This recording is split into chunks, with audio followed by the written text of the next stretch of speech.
You are in the middle of a game of tug-of-war with your dog. They are digging their paws into the carpet, shaking their head with that deep, rumbling play growl. Their whole body is low to the ground, pulling with everything they have. And right as the rope starts slipping through your fingers, a voice in the back of your head reminds you of the rule: never let them win. So you tighten your grip, you pull the rope back hard, you yank it away from them completely, and you walk away holding it. Because that is what you were told to do. Because letting them win means letting them think they are in charge. Letting them win means they become the alpha. Letting them win means the whole structure of your relationship starts to collapse, one rope toy at a time.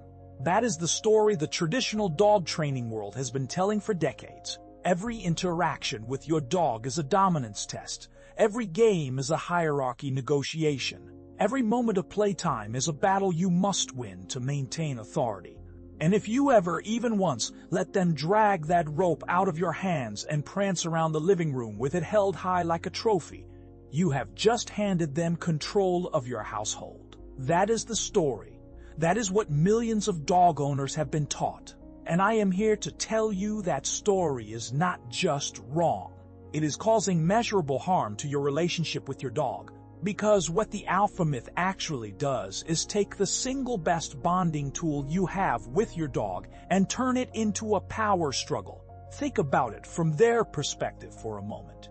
Your dog has been home all day. They have been waiting for you. And the moment you finally sit down on the floor and have a free minute, they bring you the rope. That is an invitation. That is your dog saying, play with me, be my teammate, share this with me. But instead of a teammate, they get a dictator. Instead of a joyful, shared experience, the game becomes controlled and rigid and laced with tension. You are not teaching them respect when you constantly yank the toy away. You are teaching them that playing with you is frustrating. You are teaching them that the game is unpredictable. You are taking a moment that was designed entirely for connection and injecting it with completely unnecessary conflict. And here is the part that should stop you cold. The science has known this for over 20 years. In 2002, researchers decided to test the alpha myth directly. They took 14 golden retrievers and ran them through 40 sessions of tug-of-war. 20 sessions where the dog always won. 20 sessions where the dog always lost. If the dominance theory was correct, the dogs that won should have started showing more dominant, less obedient behavior toward their handlers. That is the prediction the alpha myth makes. That is the whole foundation the theory rests on. The result? The dominance factor in their behavioral scoring was completely unaffected by who won the rope. Completely unaffected. Winning the game did absolutely nothing to make the dogs think they were in charge. The hierarchy was unchanged. The obedience was unchanged. The entire premise that tug-of-war is a dominance negotiation was simply not supported by the data. But here is where it gets even more interesting. Because the researchers did not just find that winning had no negative effect. They found it had a measurable positive effect. When dogs were allowed to win, their attentiveness to their owner actually increased. The most playful dogs in the study showed significantly more focus toward their handler after sessions where they were allowed to take the rope home. Read that again. Letting your dog win made them pay more attention to you, not less. It made you more exciting, not less authoritative. It deepened the bond instead of undermining it. By letting them parade around with their prize, you were not surrendering your position. You were becoming a far more valuable and engaging partner in their eyes. Now I want to go deeper than the dominance question. Because the 2002 study tells us what does not happen when your dog wins. But there is a second line of research that tells us something even more important.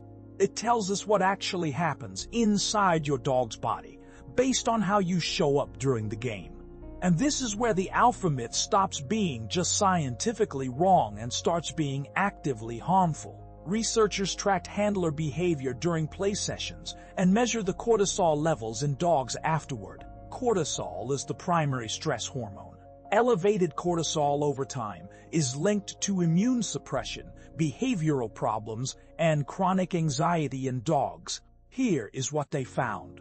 When handlers used disciplinary behavior during play, when they acted strict, controlled the toy tightly, asserted dominance, tried to run the game on their own terms, it consistently predicted a rise in the dog's cortisol levels. You are literally stressing your dog out by trying to be the alpha. Every time you yank the rope back to prove a point, you are triggering a hormonal stress response in the animal you are trying to bond with.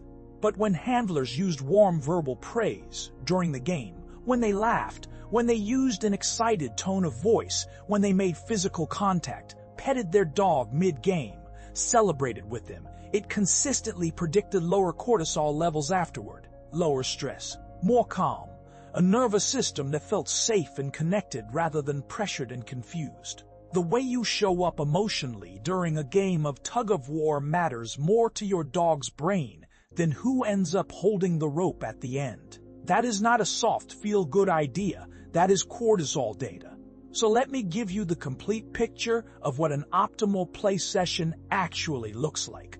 Because this is not just about letting them win, this is about understanding what play is actually for.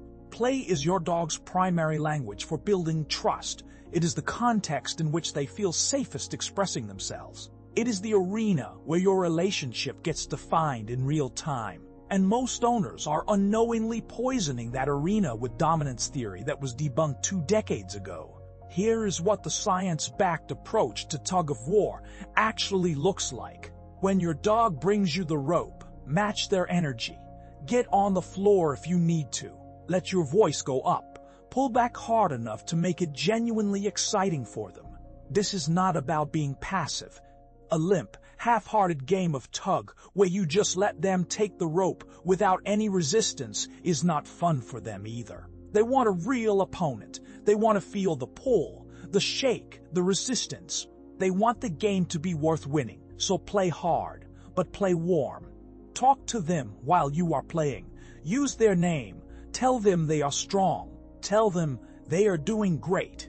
It sounds ridiculous to narrate a game of tug-of-war out loud to your dog. But that one verbal praise is not just cheerleading. It is neurochemistry. It is the signal that keeps their cortisol low and their oxytocin climbing. And then, at the peak of the game, when they have really earned it, let go of the rope. Let them win. Watch what happens. Watch their body language in the 3 seconds after they pull the rope free. The tail goes into a full circular wag. The chest comes up. They prance. They do the victory lap around the living room with the rope held high, and they look back at you while they do it. They are not gloating. They are not asserting dominance. They are sharing the win with you. They are inviting you into the celebration. And then, almost without exception, they bring the rope back, because the game was never about the rope. The rope is just the vehicle. The game is about you. Now I want to address something directly, because I know some of you are sitting there thinking about a specific concern. What about dogs that do become possessive or aggressive around toys? Does this mean you should let an aggressive dog win tug-of-war? This is an important distinction. Resource guarding is a real behavioral issue, but it is not caused by letting your dog win a game. Resource guarding is rooted in anxiety and insecurity around loss. It is actually the opposite problem. A dog that has consistently lost, consistently had things taken from them without warning, consistently experienced the unpredictability of an owner who controls every outcome, is a dog that has learned the world is scarce and unpredictable. The graduated introduction of winning, paired with a warm, positive handler presence, is actually part of how you reduce possessiveness over time, not increase it. The alpha myth has this exactly backwards. Teaching your dog that good things happen when they engage with you, that play ends in reward rather than loss, that your presence means abundance rather than scarcity. These are the conditions that build security. And security is the opposite of resource guarding. Let me also talk about the out command, because some owners have been told that the most important part of tug-of-war is training their dog to drop the rope on command. And the out command is actually a genuinely useful behavior. The issue is not the command. The issue is how it gets used. When the out command gets paired with constant toy removal and a strictly controlled game, it becomes associated with the end of something good. Your dog learns that out means loss. They start resisting it. They start anticipating it with tension. But when the out command gets trained in the context of a generous, fun game where they win regularly, where the release of the toy leads to praise and another round of the game rather than to you walking away with the prize, the command becomes associated with the continuation of something good. They learn that out means another round is coming, and compliance follows naturally. The structure of the game matters. The emotional context of the game matters. Who holds the rope at the end matters far less than what the game means to your dog while it is happening. So here is your complete action plan starting today. First, let go of the alpha myth entirely. Not partially. Entirely. There is no version of the dominance theory that holds up under peer-reviewed examination. Playing tug-of-war with your dog is not a hierarchy test. It is a bonding opportunity. Treat it like one. Second, let them win regularly. Not every single pull, but frequently enough that they experience the triumph of the rope in their mouth on a consistent basis. Watch your dog's confidence grow over the following weeks. Watch how quickly they bring the toy back and invite another round. Third, control your own tone and body language during the game. One voice, physical contact, real excitement. These are not optional extras. They are the primary mechanism through which play actually builds your bond. Fourth, if you use the out command, retrain its emotional meaning.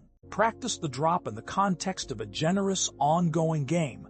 The release of the toy should consistently lead to praise and another round, not to the game ending. Build a history where out means more is coming. And fifth, pay attention to what your dog does in the 3 days after you change how you play. Notice how they start approaching you differently. Notice whether they bring you the toy more often. Notice the quality of their attention toward you in non-play contexts. Because the science is clear. A dog that gets to win regularly, that plays with a warm and engaged handler, is not a dog that respects you less. It is a dog that trusts you more. It is a dog that sees you as worth playing with, worth engaging with, worth paying attention to. The rope is not a test of who is in charge. The rope is an invitation.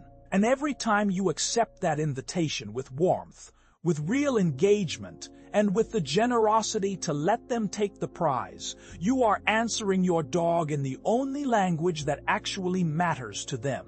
You are saying, I am here. I am with you. This is what I am for. If this video finally gave you permission to let your dog win, hit subscribe and tell me in the comments what your dog's favorite game is and how they invite you to play. I've read every single comment.